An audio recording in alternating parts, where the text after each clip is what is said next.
nós vamos fazer nesta manhã a mais importante viagem que um ser humano deve empreender nesta belíssima e curtíssima trajetória existencial. Uma viagem para dentro de nós mesmos. E o tema da minha conferência é felicidade roubada. Poderiam repetir? O som? Som?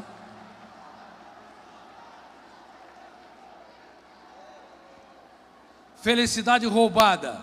Os fantasmas da emoção que estão dentro de nós e que sabotam a nossa qualidade de vida. Previamente, antes de começar a minha preleção, eu lhes pergunto: quem é aqui que sente que a sua felicidade está sendo roubada? Levante as mãos. Ótimo. Nós temos uns 30% de pessoas que levantaram as mãos. Fique tranquilo que até o final da conferência vamos chegar a uns 90%.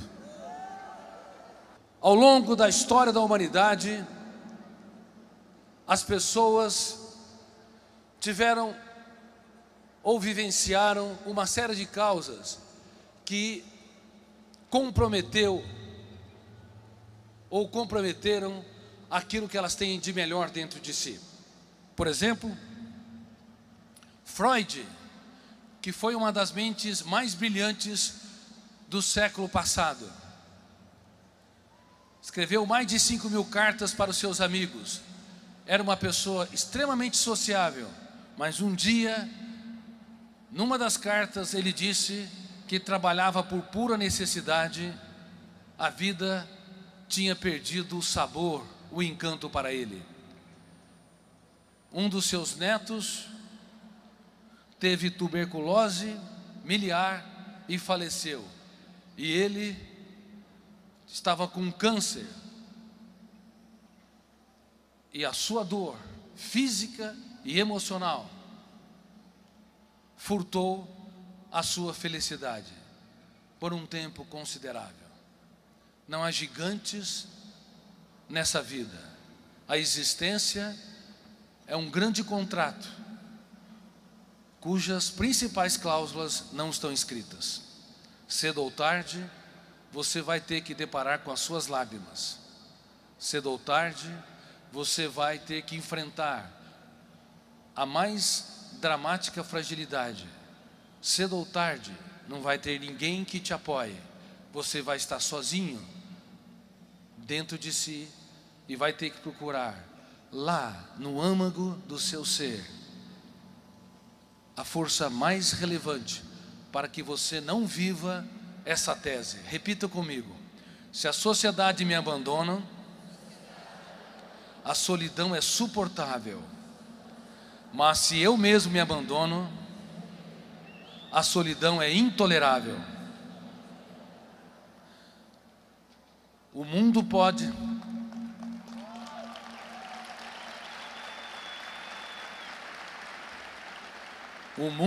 pode te abandonar, mas você, em hipótese alguma, jamais pode se abandonar. O homem que mais formou pensadores ao longo da história da humanidade, Jesus Cristo, um dia foi abandonado por todos os seus amigos, foi traído pelo mais forte e foi traído pelo mais culto e mais forte intelectualmente, e negado pelo mais impetuoso e determinado fisicamente. Portanto, traído por Judas Iscariotes e negado por Pedro. E todos os demais que andavam com ele dia após dia deram as costas. Mas ele não viveu essa tese. Se a sociedade me abandona, a solidão é suportável. Mas se eu mesmo me abandono, ela é intolerável. Ele jamais se abandonou. Por isso que naquele jardim da traição, nos momentos mais cálidos da sua história, ele procurava dentro de si as mais notáveis ferramentas para ter um caso de amor com a sua qualidade de vida, quando o mundo desabava sobre ele.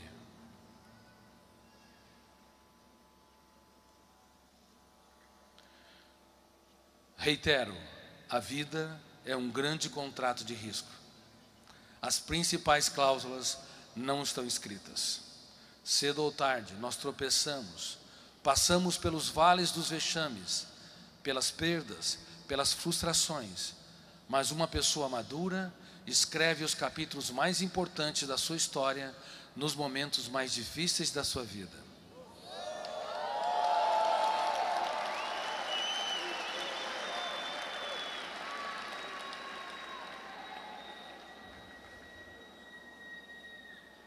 Quando ele bradava: Pai, afasta de mim esse cálice, mas não faça a minha vontade, mas a tua vontade, ele estava escrevendo no território da sua emoção os mais importantes capítulos. Ele estava gritando: a humanidade me abandonou, mas eu tenho um caso de amor com ela, jamais a abandonarei.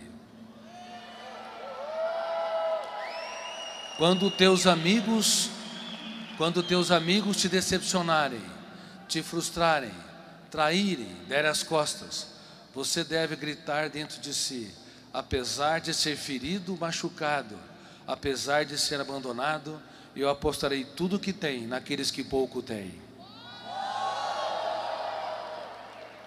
Isso distingue uma pessoa frágil.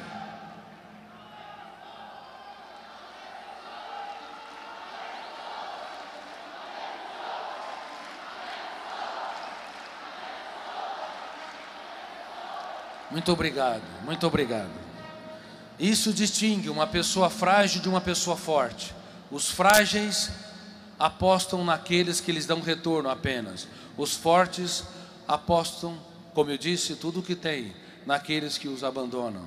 Os frágeis julgam, os fortes abraçam.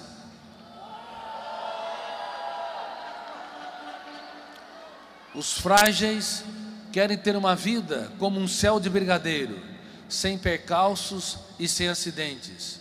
Mas os fortes sabem que nos momentos mais dramáticos, eles podem viver as mais belas histórias e se tornarem sábios ao longo da sua própria história.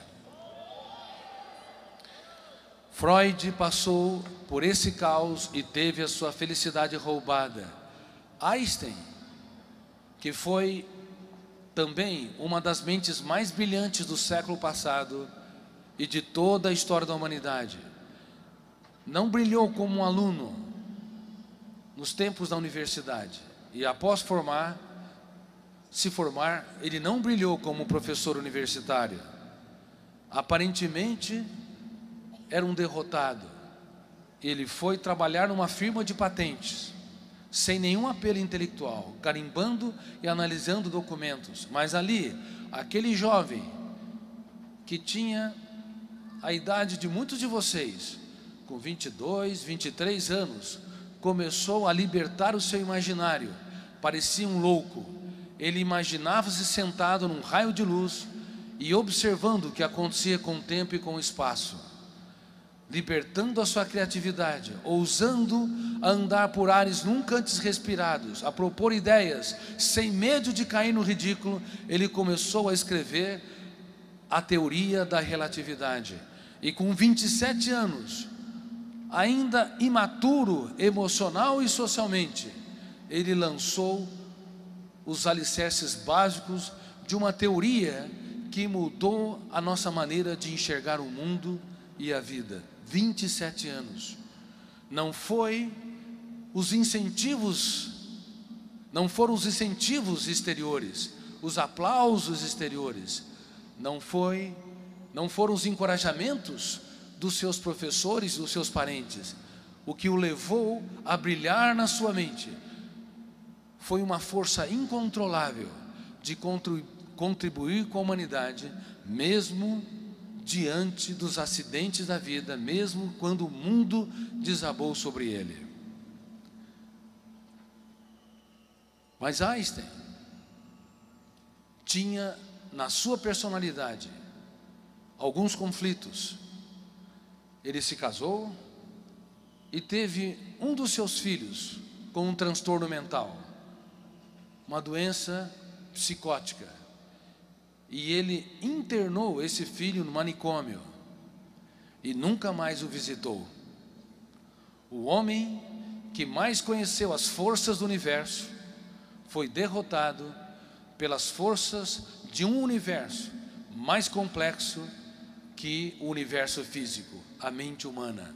O medo de lidar com o incontrolável, o ambiente tétrico de um manicômio, o seu sentimento de impotência, as dificuldades que ele tinha para intervir nos delírios e alucinações do seu filho, fizeram essa mente brilhante ter sua felicidade roubada. Não há gigantes, ninguém. Cedo ou tarde, como eu disse, você vai ter que encontrar os fantasmas da sua emoção: irritabilidade, sentimento de culpa, autopunição, sentimento de impotência, abandonos, solidão, raiva, ciúmes, medo de errar, medo do vexame. Cedo ou tarde, você vai encontrar os fantasmas mais insidiosos, mais invisíveis e mais poderosos, e que estão dentro de você, e a tua responsabilidade é domesticá-los.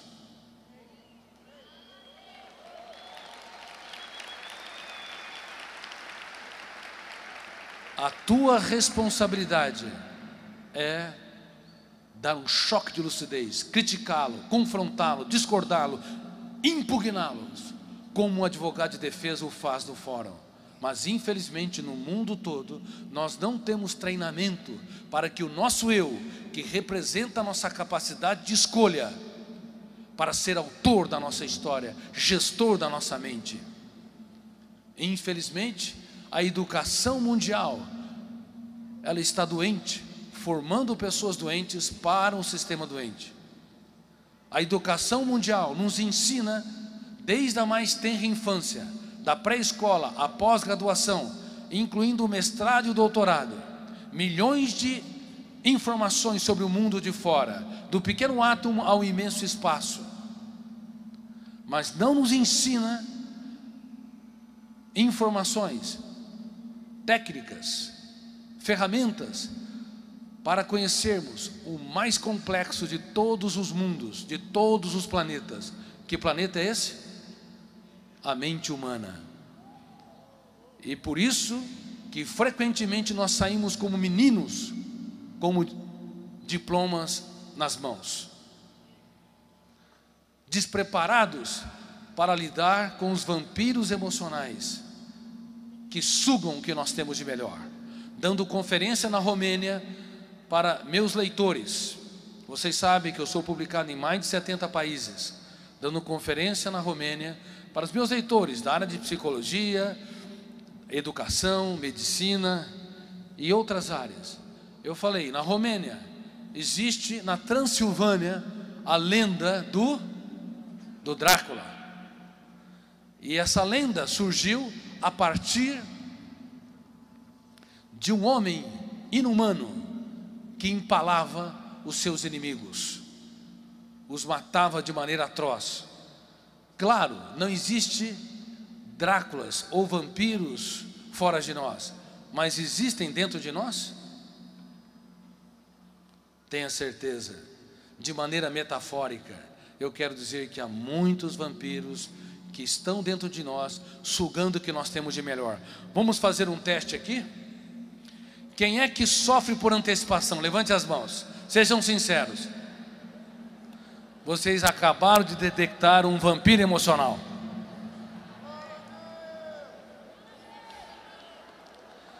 Todos os dias,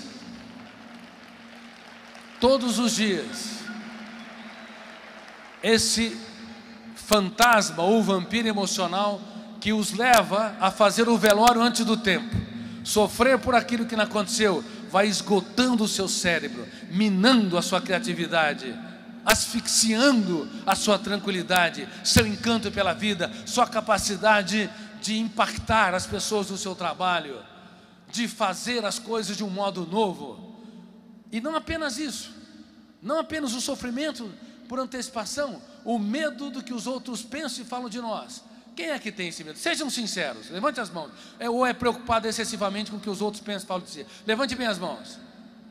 Bom, vocês estão entendendo que eu perguntei quem tem sua felicidade roubada, uns 30% levantou as mãos, ou levantaram as mãos, agora nós já estamos em 60%. A preocupação excessiva com o que os outros pensam e falam de nós retiram o oxigênio da nossa ousadia.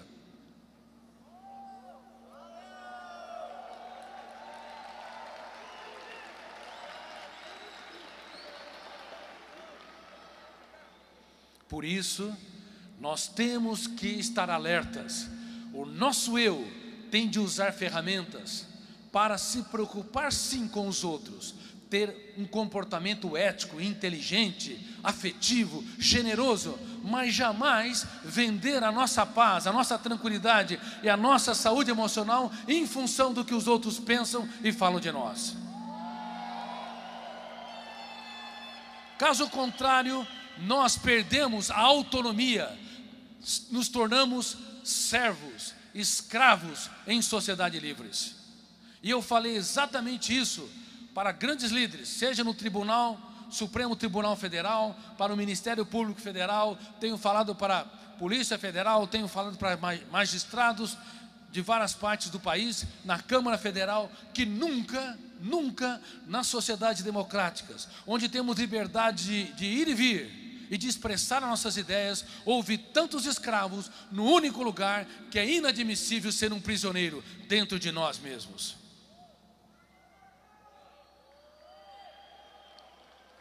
Agora, gravem isso por toda a sua história: os maiores inimigos não estão fora de nós. Aquilo que mais sabota a tua felicidade, como eu digo no livro que eu estou lançando aqui. Como é que chama o livro? Felicidade Roubada. Um livro que eu estou lançando nesse evento. Felicidade Roubada. E eu gostaria que muitos de vocês tivessem acesso a essa literatura. E estarei depois aqui do evento, pelo menos meia hora, autografando lá no salão, nas livrarias. Felicidade Roubada. Os piores inimigos que sabotam o que você tem de melhor não estão fora de vocês. E frequentemente, nosso eu, que representa o gestor da mente humana, o centro da autonomia e de comando da psique, ele é fraco, frágil, não é treinado para ser líder de si mesmos. As pessoas pegam em armas para executar seus projetos doentios, ou usam a palavra para dominar pessoas, ou usam o dinheiro, o poder do dinheiro para controlar seus pares. Mas todas as pessoas são frágeis, porque os frágeis usam armas, usam a violência. Só os fortes usam o diálogo, o afeto e a generosidade.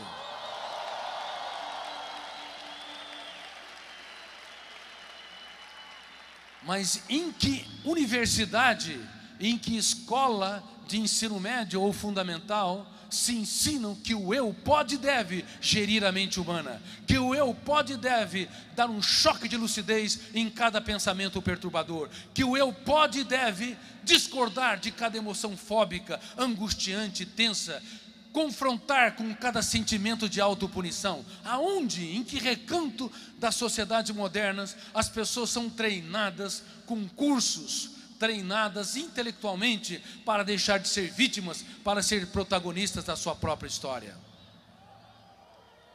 Infelizmente, como eu disse, apesar de o sistema educacional no mundo todo, inclusive nos países nórdicos, na Suíça, Suécia, Dinamarca e assim por diante, na Ásia, como China, Singapura, Japão e tantos outros países, também na Europa Oriental e Ocidental e nas Américas, bem como África e Oceania. A educação mundial nos prepara para intervir no mundo de fora, mas não nos prepara para intervir no mundo de dentro.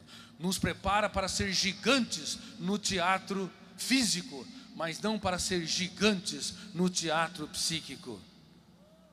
E nós, para termos saúde emocional, para que a nossa felicidade e a nossa qualidade de vida não sejam dilaceradas pelos fantasmas que estão alojados em nossa psique, temos que ser treinados todos os dias para deixar de ser frágeis vítimas e nos tornarmos protagonistas da nossa própria história, gestores da nossa própria mente. No último jantar, o homem que mais impactou o psiquismo humano, treinando o eu das pessoas a serem líderes de si mesmo, estava lá, diante da plateia dos seus alunos, que só lhe davam dores de cabeça. Todos eles tinham um perfil doentio. Judas Iscariotes o traiu, mas socialmente era o melhor deles, o mais culto, o que mais era preocupado com as mazelas sociais, o que menos importunava ou perturbava o seu mestre. Pedro era hiperativo, tenso e ansioso. João, que todo mundo diz que era o melhor dos discípulos, na verdade era um dos piores. Ele flutuava a sua emoção entre o céu e o inferno. No momento era afetivo como um jovem, no outro, se alguém o contrariava, ele queria simplesmente eliminá-lo da existência. E além disso, tinha uma ambição do tamanho do mundo. Ele usou a sua mãe para fazer uma proposta para o seu mestre.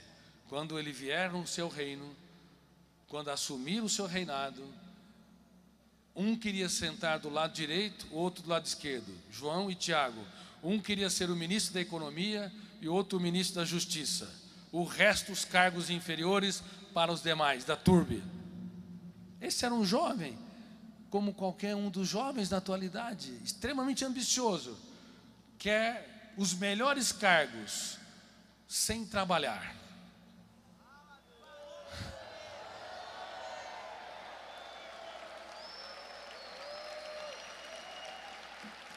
João não entendia, gravem isso, João não entendia essas ferramentas que nós trabalhamos e ensinamos no nosso instituto, no meu instituto, Instituto Augusto Cury, que dá cursos de treinamento do eu, gerenciamento da ansiedade, gerenciamento da emoção, excelência socioprofissional.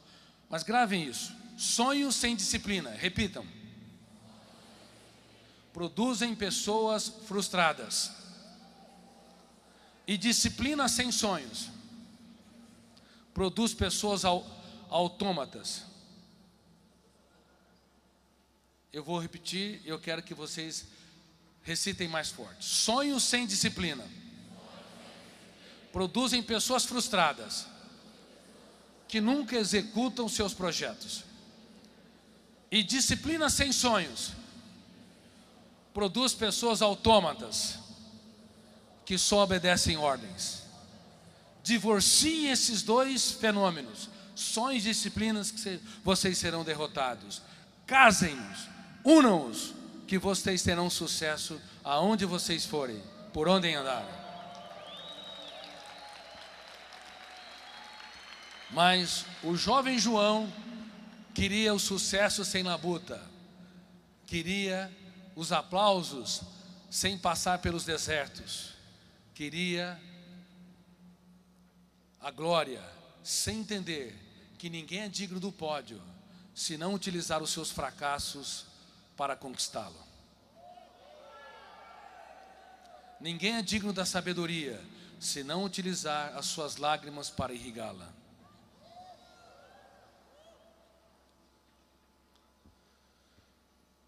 No último jantar, estava lá Jesus diante dos seus discípulos, e ele ao invés de condená-los pelas atitudes inumanas, pela imaturidade, irritabilidade, necessidade neurótica de poder, necessidade neurótica de controlar os outros, não. Ele nunca deixou de ensinar, ele nunca desistiu de ninguém. Ele sempre, como eu disse, apostou tudo o que tinha naqueles que pouco tinha. Ele era nobre, ele era extremamente bem resolvido, ele era maduro. Por isso, eu que fui um dos maiores ateus que pisou nessa terra, quando analisei os seus comportamentos à luz da ciência, eu me curvei aos pés da sua inteligência.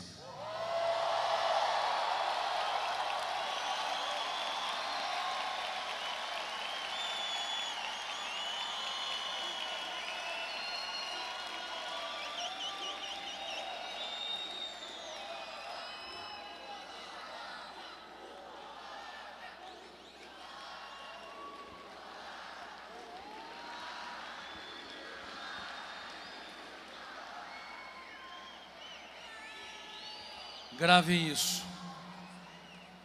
Uma pessoa madura nunca aponta os erros de ninguém. Uma pessoa madura elogia, valoriza a pessoa que erra mais do que o seu próprio erro.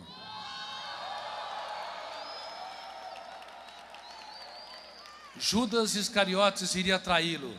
Quem já foi traído aqui de alguma forma? Levante as mãos. A grande maioria. E a traição se torna uma janela traumática inesquecível, ou janela killer. O volume de tensão dessa janela killer, ou zona traumática, é tão grande que bloqueia milhares de outras janelas. E o eu não tem acesso a milhões de dados para dar respostas inteligentes nas situações estressantes. Há um fenômeno inconsciente chamado RAM. Podemos repetir? Fenômeno RAM. Registro automático da memória. Nos computadores você é um Deus, você registra o que quer quando quer. No córtex cerebral isso é impossível. Você registra sem autorização do eu em milésimos de segundos. Se você detesta alguém, tenha certeza, ele vai dormir com você e perturbar o seu sono. Porque o fenômeno RAM vai registrar e formar uma janela killer, cujo volume de tensão vai bloquear o circuito da memória. Por isso que nos primeiros 30 segundos de tensão, nós cometemos os maiores erros da nossa vida. Palavras que jamais deveríamos dizer para os nossos filhos. Atitudes que professores jamais deveriam ter para com seus alunos. E reações que executivos jamais deveriam expressar para os seus colaboradores são expressas nos primeiros e cálidos 30 segundos de tensão, quando somos presos pelas janelas killer. Por isso, quando alguém te contrariar, te criticar, quando você passar por perdas, frustrações, quando alguém te trair, a melhor resposta é não submeter à ditadura da resposta, é a não reação.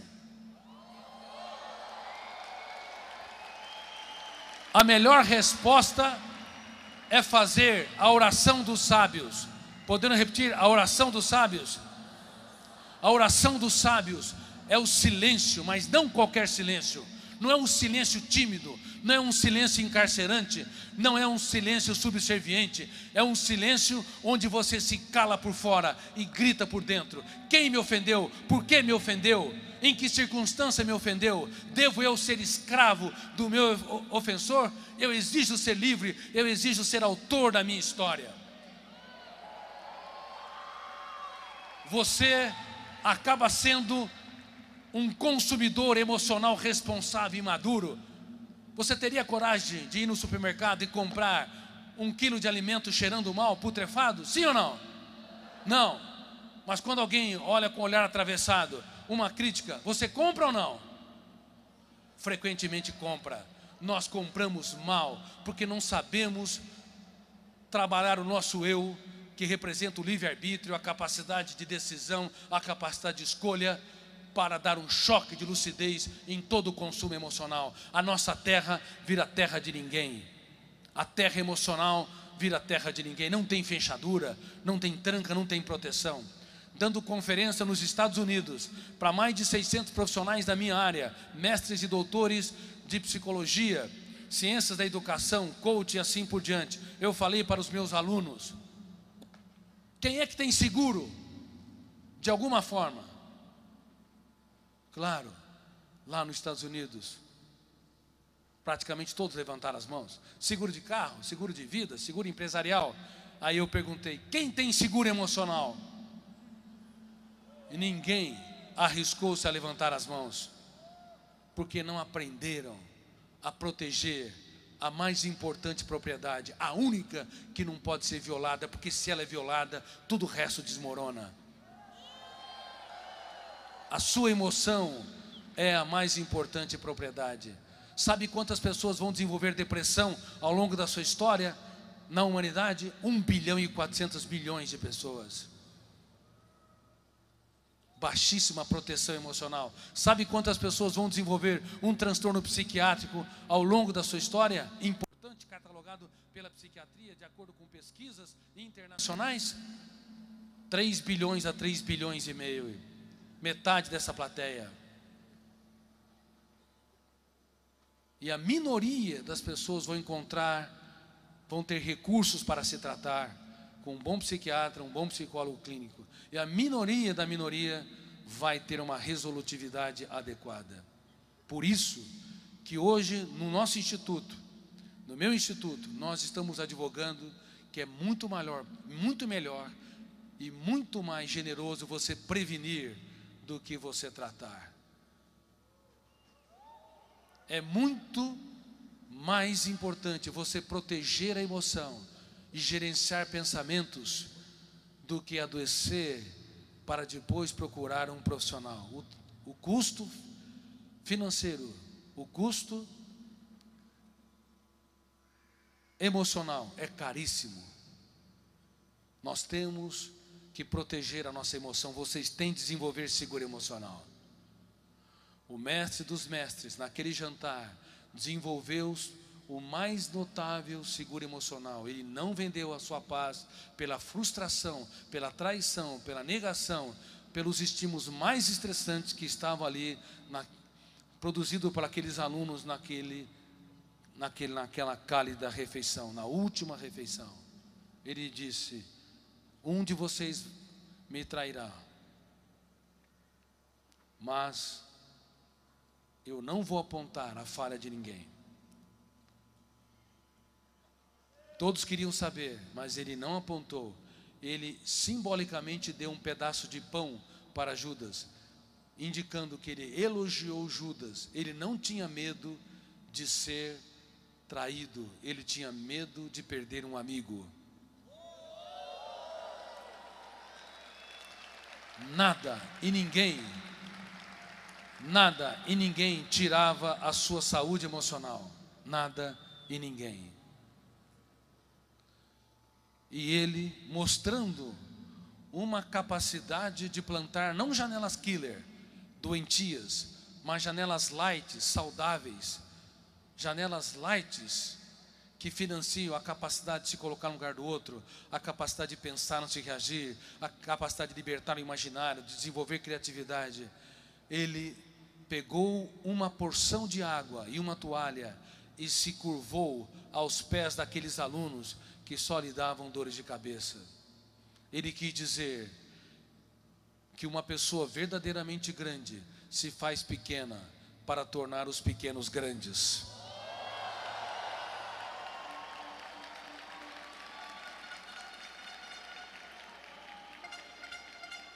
Ele protegeu a sua emoção, gerenciou seus pensamentos e desenvolveu o mais notável seguro emocional. Reitero, nada e ninguém roubava-lhe a paz, como digo nesse novo livro. Ele era gestor pleno da sua mente, mas não tem sido assim.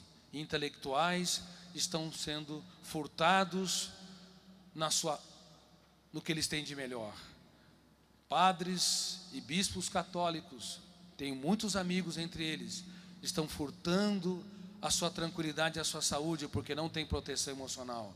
Pastores e bispos protestantes muitas vezes são ótimos para os outros, mas são algozes de si mesmos. Esqueceram-se de si, esqueceram de proteger a sua emoção e de cuidar da sua qualidade de vida. jovens como vocês, adultos como vocês, que estão no teatro social, trabalhando todos os dias, executando os seus sonhos, querendo impactar a sociedade, muitas vezes são ótimos para a sociedade, mas são também algozes ou carrascos de si mesmos. Não procuram desenvolver proteção emocional. É por isso que bilhões de pessoas vão adoecer, e dentre elas pessoas notórias, maravilhosas, mas que infelizmente não aprenderam a ter um eu gestor da sua própria mente. Eu quero fazer uma pergunta: quem é que cobra demais dos outros aqui? Levante as mãos. Eu já entendi que você cobra demais mesmo. Só por esse grito você estressa seus pares.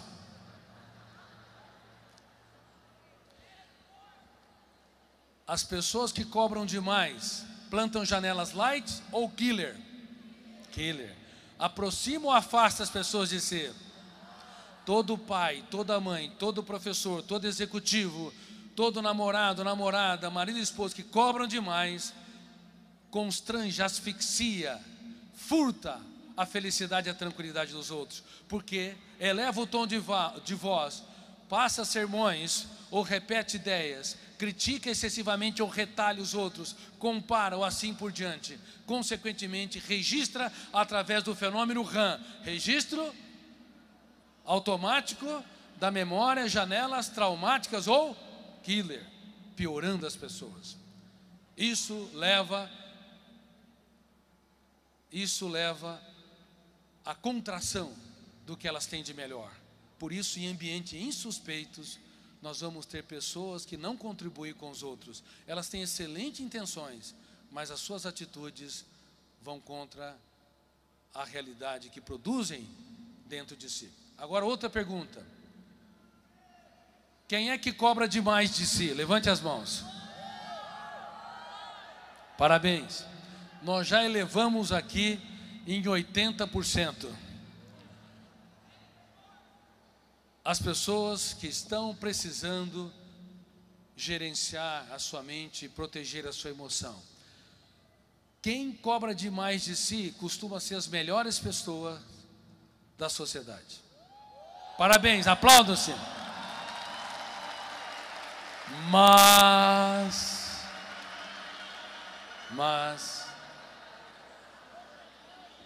novamente eu digo, são carrascos de si mesmos. Quem cobra demais de si é um agiota da emoção. O que um agiota faz? Ele nos empresta ou empresta para uma pessoa dinheiro quando ninguém confia mais nela. Mas ele cobra juros caros ou barato? Caro. E o agiota da emoção? Ele se doa, mas cobra cara a fatura. Ele cobra cara a fatura de si. Está sempre se punindo, sempre se pressionando, nunca satisfeito, não relaxa, não dá risada nem da sua estupidez. Você deveria dar risada de vez em quando da sua estupidez, de vez em quando da sua incoerência. Não leva a vida a ferro e fogo. Não furte a sua própria felicidade.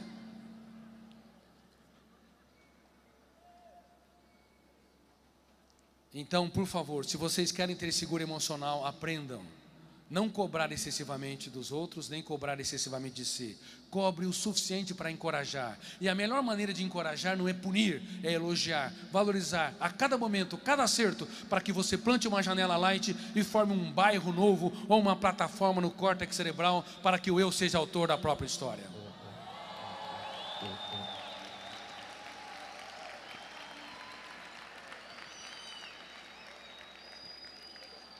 Terceiro ponto para formar uma mente livre e uma emoção saudável e não furtar a nossa felicidade. Entender que por detrás de uma pessoa que fere, há sempre uma pessoa ferida. Ninguém te machuca se primeiramente não for machucada. Dê desconto para os outros. Pode não resolver o problema deles, mas resolve o seu problema. Quarto ponto: doe-se sem medo, sem reservas. mas diminuam ao máximo a expectativa do retorno, porque os íntimos são aqueles que mais podem nos ferir. Eu vou repetir: doe-se sem medo para os seus pais, seus amigos, na sua empresa, doe-se na sua escola, faça uma diferença, encante, diga palavras nunca ditas, expresse atitudes nunca expressas, ou seja, surpreenda as pessoas saudavelmente, mas diminuam a expectativa do retorno, porque os íntimos são aqueles que mais podem nos machucar. Quinto ponto: entendam que a maior vingança contra o inimigo não é odiá-lo, excluí-lo ou rejeitá-lo, mas perdoá-lo. Quando você perdoa, você reedita as janelas da memória, janelas killer. As janelas killer não podem ser apagadas. Nos computadores, você é um Deus, não apenas porque você registra o que quer, quando quer, mas porque você deleta o que bem entende, na hora que deseja. No córtex cerebral é impossível, ou são impossíveis esses dois fenômenos. Você registra o que quer e o que não quer, e além disso, tudo que está registrado não pode ser mais deletado, só reeditado. E quando você perdoa alguém, ele deixa de ser seu inimigo. Ele pode não se transformar num grande amigo, mas pelo menos ele não vai perturbar o seu sono e o seu apetite. Mas gravem isso. E muitas pessoas falham nas mais diversas religiões. O perdão não é um ato heróico. O perdão é um ato solene da inteligência. Você tem de se colocar no lugar do outro para entender, como eu disse, que por detrás de uma pessoa que fere, há uma pessoa ferida. Você tem de entender que uma pessoa infeliz, angustiada, deprimida, ou sob ataques de raiva e ciúmes, ela não é bem resolvida. Se ela te machuca, é porque ao longo da vida ela foi machucada. E quando você deixa de ser um julgador e passa a ser um abraçador, a vida fica muito mais suave, muito mais serena.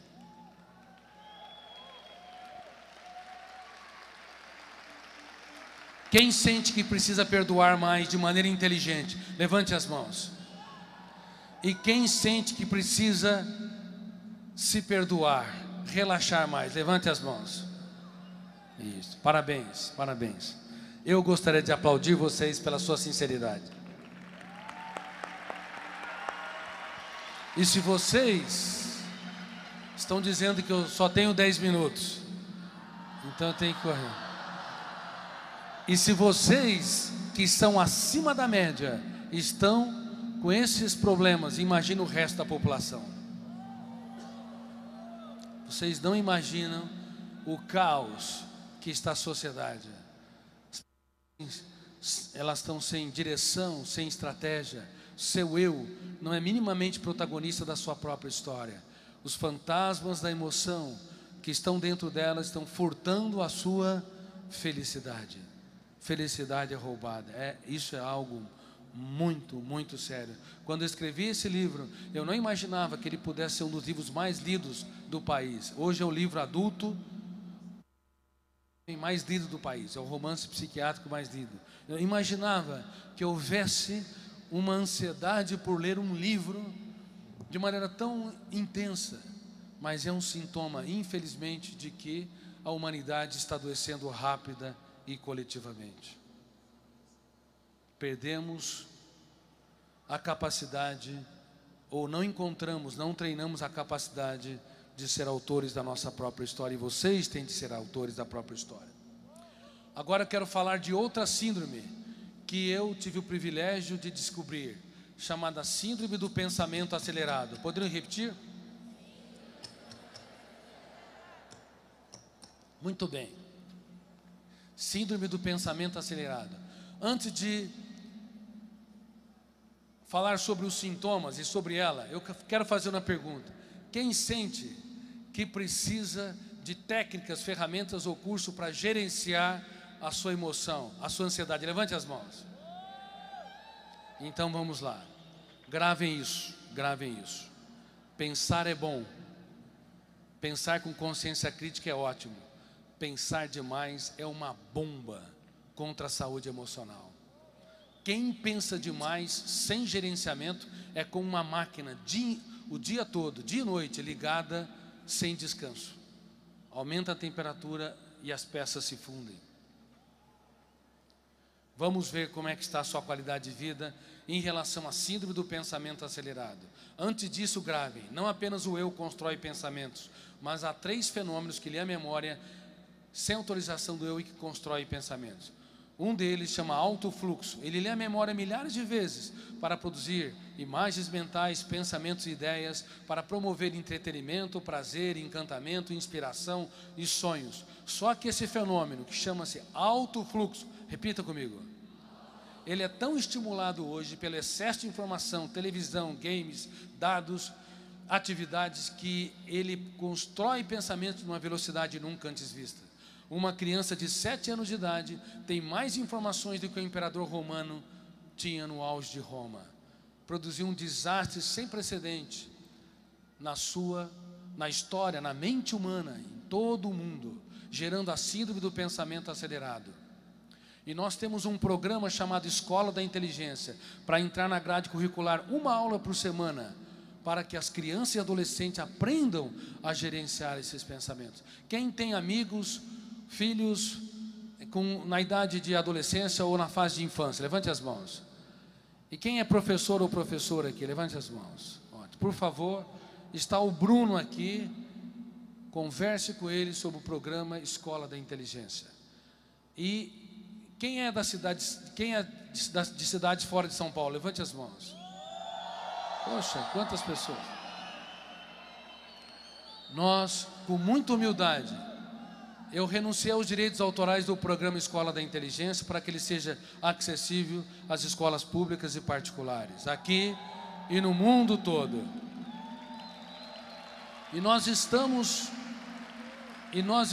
aqui no West Plaza, no shopping, essa é uma grande notícia, com o Instituto Augusto Cury, para desenvolver cursos em todas essas áreas. E quem quiser conhecer o Instituto, procure o Bruno.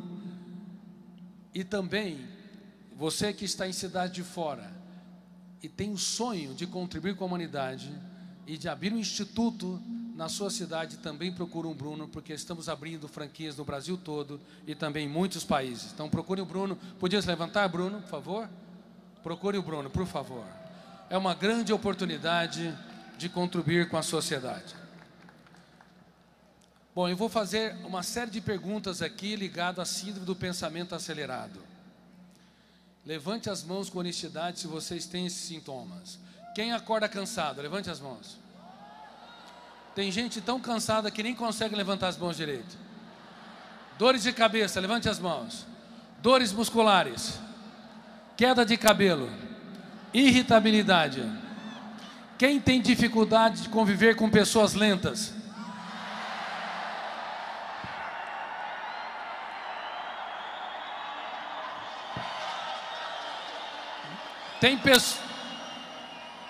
Há pessoas aqui que nem abaixaram as mãos, só ficaram levantadas.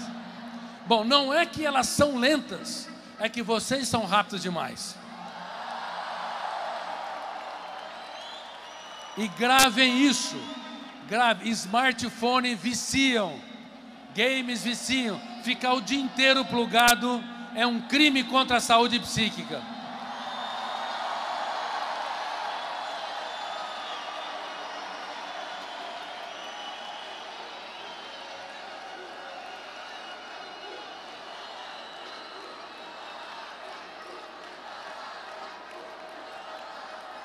Tenho denunciado em mais de 60 países, tenho denunciado em tantos países, que na era digital nós precisamos nos desintoxicar digitalmente, aprender a contemplar o belo, fazer das pequenas coisas um espetáculo aos olhos, abraçar mais, dizer obrigado por você existir.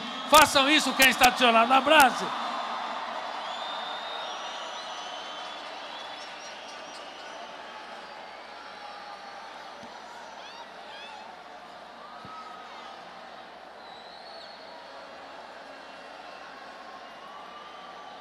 Queridos amigos, queridos amigos, queridos amigos,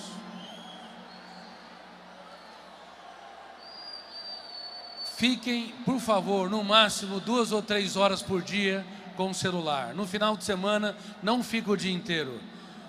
Além disso, o comprimento de onda azul que sai da tela bloqueia a melatonina e também bloqueia o sono, desenvolvendo péssima qualidade de vida. Eu quero perguntar aqui, quem de alguma forma não dorme bem? Levante as mãos. Gravem isso. Você pode brigar com o mundo e vencer, mas se brigar com a sua cama, você vai perder. Ninguém consegue ter uma mente livre, uma mente brilhante, uma emoção saudável, se tem um sono comprometido. Síndrome do pensamento, precisa ou não gerenciar a sua ansiedade? Precisam gerenciar a sua ansiedade. É por isso que eu escrevi também o livro Ansiedade, como enfrentar o mal do século, que tem causado impacto enorme no Brasil.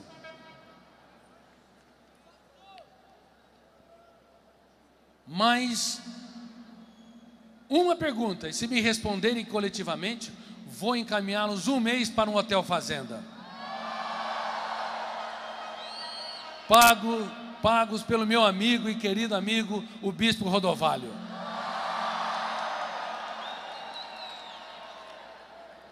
Levante as 2 mãos, mas sejam sinceros, hein? Levante as 2 mãos se tem sintomas. Quem tem déficit de memória ou esquecimento? Levante as 2 mãos. Quem não levantou as mãos é porque esqueceu de levantá-las.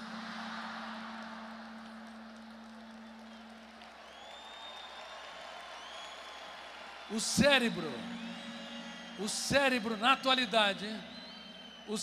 na atualidade está tão estressado, tão tenso, tão esgotado, que ele diz, não tem jeito, eu tenho que desligá-lo ou desligá-la. E ele bloqueia a memória, e nós esquecemos onde colocamos a chave do carro. Alguns colocam dentro da geladeira e brigam com todo mundo na casa. Outros esquecem onde estacionar o carro. Aí liga 190, vem o guarda, faz o boletim de ocorrência. De repente, 100 metros à frente, encontra o carro. E para não ficar chato, diz para o guarda, o ladrão teve compaixão de mim. Por favor, para esse esquecimento corriqueiro, não procure seu médico. Eu dou palestra para muitos médicos, porque o seu médico provavelmente também está esquecido. Déficit de memória na atualidade é o grito de alerta do cérebro, clamando para que possamos ter um caso de amor com a nossa qualidade de vida.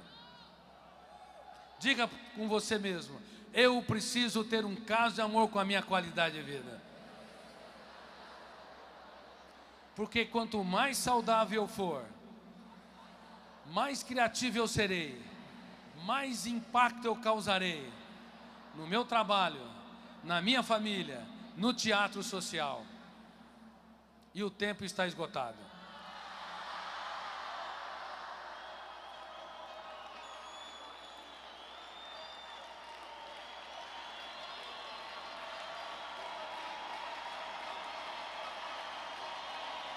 Muito obrigado.